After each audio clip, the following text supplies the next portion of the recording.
Olá, empreendedor e empreendedora, seja muito bem-vindo agora à aula Escolha do ponto e canais de distribuição. Ponto é, onde estão os clientes para o meu produto ou para o meu serviço? Onde essa clientela está? É preciso você identificar onde os clientes estão para definir o melhor ponto ou o melhor canal de distribuição. Hoje em dia, na verdade, a gente nem precisa necessariamente ter um ponto. Tem muitos negócios que não são físicos. E aí são mais focados nos canais de distribuição do que no próprio ponto. Mas temos também negócios físicos que têm o ponto e tem também canais de distribuição complementares. Para que você defina a estratégia que seja mais adequada à sua clientela, que seja mais adequada aos clientes que vão buscar aí o seu serviço ou o seu produto, você precisa, por isso é que esse passo a passo que a gente vem aqui no método, é para que você organize as suas ideias e faça primeiro o que vem primeiro. Então você veja, lá atrás nós falamos sobre levantamento de demanda, sobre levantamento de quem são os possíveis clientes, sobre a elaboração do plano de negócio, e aí com tudo isso já criado, você já tem uma noção de quem são os seus clientes, quais são as dores que eles têm, quais são os problemas que eles querem resolver contratando o seu negócio, seja o produto, seja o serviço, e aí dessa forma você tem mais consciência e fica mais consciente para definir se você precisa de um ponto comercial, se caso precise, onde esse ponto deve ficar e quais seriam os canais de distribuição que melhor atenderiam a sua clientela. Então, por exemplo, se você resolve, se o seu negócio é do tipo físico e você precisa ter um ponto comercial, se o seu produto é um produto essencial, que as pessoas compram com muita frequência, normalmente você precisa de um ponto em que haja trânsito de pessoas para poder você vender o seu produto. Por outro lado, isso não é a mesma realidade se o seu produto for um produto do tipo que, quando as pessoas precisam, eles buscam em que lugar estiver. Por exemplo, vou dar um exemplo, sei lá, uma loja de fantasias, de aluguel de roupas, de roupas de festa e fantasia. É um tipo de produto que o ponto ajuda? Ajuda, com certeza ajuda. O ponto ajuda em tudo, né? Porque se as pessoas estiverem passando ali todo dia vendo a sua loja, vai fixando na cabeça, o dia que precisar, já sabe onde tem. De todo modo, se você não tiver dinheiro suficiente naquele momento para montar um negócio num ponto muito bom, um ponto tão espetacular assim, se o seu negócio permitir desse jeito, ele pode ser montado numa loja da contra-esquina, ele pode ser montado numa lojinha, às vezes, de trás. Por quê? Porque o seu tipo de produto é o tipo que, quando as pessoas precisam, eles vão pesquisar na internet, ver onde tem e vão lá buscar, independente se ele estiver na frente ou atrás. Mas nesse caso, veja que o ponto trabalha em conexão com os canais de distribuição. Por exemplo, se você tem um ponto ruim, mas não desenvolve um trabalho de mídias sociais, não desenvolve um trabalho de divulgação nas redes sociais como Instagram, WhatsApp, TikTok, enfim, aí você vai definir quais são. Quando o cliente precisar do seu tipo de produto que ele for procurar, ele não vai te achar. E se ele não te acha, ele não vai na sua loja. Então é preciso definir essa estratégia consciente antes de você iniciar o negócio, ou se você já iniciou o negócio próprio e não está performando como deveria, é preciso dar uma atenção rápida para isso. Por quê? Porque a gente precisa estar onde os clientes estão. A gente precisa estar onde os clientes buscam a solução em produtos e serviços para resolver o problema deles. Falando ainda de ponto físico, a gente hoje tem o ponto físico, o ponto digital, né, que seria os canais de distribuição digitais. A gente pode ter um ponto misto, um negócio misto, e aí a gente precisa pensar na inovação. Por exemplo, existem algumas regiões que, eu já até falei isso em outra aula, que os negócios já tradicionais são consolidados em determinados pontos comerciais. Por exemplo, aqui na minha região, a padaria há 40 anos, há 50 anos é sempre no mesmo local. Mudou até de dono, já vendeu, já comprou, já vendeu, já comprou, mas sempre aquele local é onde há a padaria. E todo mundo já sabe que a padaria é naquele local. Mercado, existem alguns da mesma forma. Lojas de bicicletas. Tem aqui uma loja de bicicleta que funciona há 30 anos no mesmo local. É com outro dono, mas é há 30 anos no mesmo local. Então você veja que são pontos assim tradicionais, já muito consolidados naqueles locais. Se você resolve montar um negócio que faz concorrência com alguma empresa que já é tradicional aí na sua região, você precisa inovar. Você precisa ter algo diferente que façam as pessoas saírem da mesmice e da tradição de comprar naquele local para ir comprar na sua empresa. E isso é uma coisa que não é fácil de fazer, mas é possível. É preciso você planejar, é preciso você pensar o que levaria a clientela a deixar de comprar no concorrente, o que o concorrente não tem que eu posso ter e faça a clientela vir aqui. O concorrente não faz entrega em domicílio.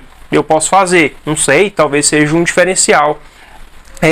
Talvez, por exemplo, aqui na região montou-se um mercado pequeno que é um misto de mercado com padaria. E ele está bombando, por quê? Porque ele tem uma padaria e uma parte de panificação muito forte e vende produtos muito frescos, feitos no dia e muito gostosos. Então está caindo na boca do povo que lá o diferencial em relação aos outros mercados, que normalmente são mercados maiores e de rede, mas lá, apesar de ser uma unidade única, tem a parte de panificação. Se você quiser comer alguma coisa muito gostosa agora, você lembra de ir lá. E isso é uma diferenciação. Ele se diferenciou dos concorrentes. Então, a inovação, o que é inovação? A inovação é fazer algo de maneira diferente. E não necessariamente precisa ser ligado só à tecnologia, né? É fazer algo de maneira diferente. De que forma? Qualquer jeito diferente, desde que agrade as pessoas. Então você precisa pensar nisso, pensar se o seu ponto físico tem algo inovador que faça com que as pessoas saiam do concorrente para ir ao seu negócio, ou se o seu negócio digital também tem algo inovador, ou se o seu negócio, só por ser físico, misto com o digital, já é uma inovação, porque os seus concorrentes não têm. Tudo isso tem que ser pensado, porque se você montar mais uma loja igual às demais que tem aí na sua região, ou se você prestar um serviço mais um igual aos que tem aí na sua região, você vai dividir o bolo com a galera. E aí dividir o bolo com a galera, normalmente, é só focado em preço. E entre pagar um determinado preço e outro preço, talvez o seu concorrente que seja mais tradicional e que já esteja no mercado um pouco mais de tempo, tenha mais facilidade do que você, primeiro porque talvez ele tenha uma estrutura financeira e operacional melhor do que quem está começando, segundo, porque talvez ele tenha mais experiência do que você, terceiro, ele tem mais tradição do que você. Já viu aquela história, por exemplo, que às vezes você vai comprar um negócio mais barato num lugar e no outro lugar um pouquinho mais caro. Aí você fica na dúvida entre os dois, você fala, rapaz, eu vou comprar naquele lá, é um pouquinho mais caro, mas aquele lá eu não conheço. E esse aqui eu conheço, se der qualquer problema eu vou lá e resolvo. Então eu acho que eu vou comprar aqui porque eu acho que é mais seguro. Não tem dessas coisas? Você veja que o negócio mais antigo, mais tradicional, ele leva vantagem em relação ao outro que não é conhecido.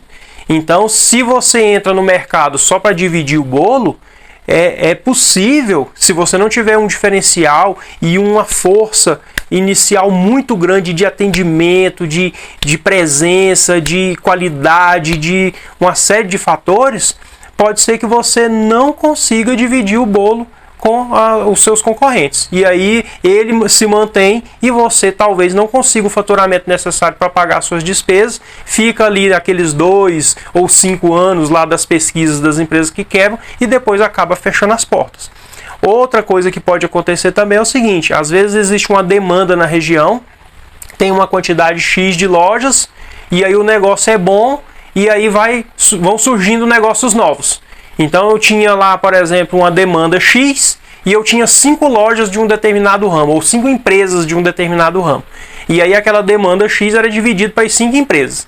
Aí o negócio, poxa, esse negócio é bom, vou montar um negócio. Aí virou 6. Nossa, esse negócio é bom, vou montar um negócio. Virou 7, virou 8, virou 9. Daqui a pouco tem 10 empresas naquele ramo na região. A demanda que a região tinha era suficiente para alimentar 5 empresas. Mas para alimentar 10 empresas, o faturamento reduz tanto que algumas dessas empresas, as que são menos eficientes, não vão conseguir pagar as suas despesas e vão começar a quebrar. Por quê? Porque o mercado se regula. Então, se eu tinha uma demanda para 5 empresas e agora eu tenho 10 empresas, então eu tenho a demanda dividido por 10. O faturamento total daquela região, daquele mercado, dividido por 10. E aí as empresas menos eficientes começam a não conseguir pagar as suas despesas, começam a quebrar e aí volta de novo. Era 10, aí vira 9, vira 8, aí vira 7. Aí quando vira 7, aí o faturamento de todas as que ficaram aumenta novamente e aí a coisa se regula, que é a tal da lei da oferta e demanda. Então o mercado sempre se regula e o empreendedor tem que sempre estar muito atento com isso. E o que são canais de distribuição? Os canais de distribuição são as formas de você colocar o cliente em contato com a sua empresa para consumir o seu produto ou o seu serviço. Os canais, o mais importante deles é a qualidade do que a quantidade. Por exemplo, você resolve ter um canal aí na sua empresa através do WhatsApp. Se você disponibiliza um canal de comunicação, um canal de distribuição, ele precisa ser eficiente. Não adianta o cliente que hoje está muito acostumado com o imediatismo das redes sociais, da possibilidade das mensagens instantâneas, mandar uma mensagem para você e não ser respondido de maneira imediata. Isso vai gerar frustração nele.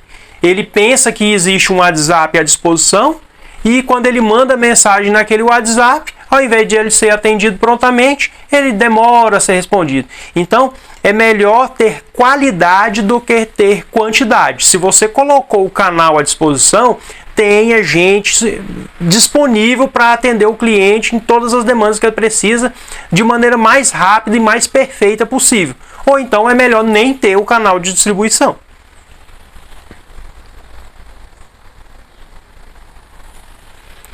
E o que você deve levar em conta também, em relação aos canais de distribuição, é a quantidade, né? Como eu já disse, que a qualidade é mais importante do que a quantidade. E você precisa pensar também em pulverização. O que é a pulverização? Quais serão os canais disponíveis para venda? Eu vou ter um canal seguinte, eu vou ter um canal só de indicação de uma pessoa X que vai me indicar clientes. Ou de uma empresa Y que eu faço um serviço complementar à empresa Y e ela não faz, então toda vez que chegar um cliente lá, ela vai me indicar o cliente. Então você tem um único canal de distribuição do seu serviço. Ou eu vou participar de licitação pública e vou vender para o governo. É um canal de prestação de serviço, ou de venda de serviço, ou de venda de produto. Então o que acontece? Se você concentra o seu canal numa única fonte de clientes, isso é muito arriscado. Se tiver qualquer problema com a empresa que vai te indicar clientes, se tiver qualquer problema em relação à parte burocrática administrativa da empresa, ou se o governo parar de contratar ou qualquer coisa do tipo, você vai encerrar suas vendas. Então, é interessante que a empresa, especialmente a empresa que esteja começando, ela não concentre o seu faturamento numa quantidade pequena, muito pequena, de clientes ou de canal de distribuição.